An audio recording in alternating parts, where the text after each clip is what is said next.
የብልጽግና መንግስት ፓርኮች ነው የሚሰራው ይላሉ።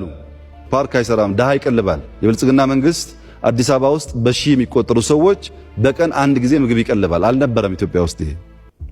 የብልጽግና መንግስት ተማሪዎች በምግብ እጥረት ምክንያት ከትምህርት ገበታቸው እንዳይቀሩ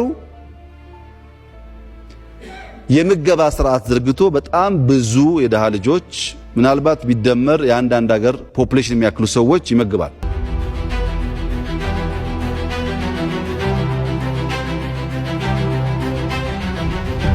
አዲስ አበባ ላይ ከ20 ሺህ ሰው በላይ ካሁን በፊት ብቻ ቤት ታድሶለታል። ያድጋል ቁጥሩ። የደሃ ቤት ማደስ፣ ደሃን ማብላት፣ ተማሪን ማብላት ብቻ ግን ስራው አይደለም። ብልጽግና ማስዋብ፣ ማሳመር፣ ቴስት መቀየርና ያንን ብዙ ሰዎች አስፓየር እንዲያደርጉ እንዲመኙ ማድረግም ነው ስራው።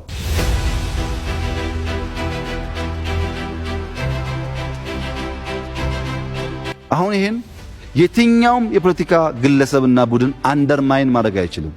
በነበርንበት ፈታኝ አውድ ውስጥ ሆነን ያሳካነው ድል ነው።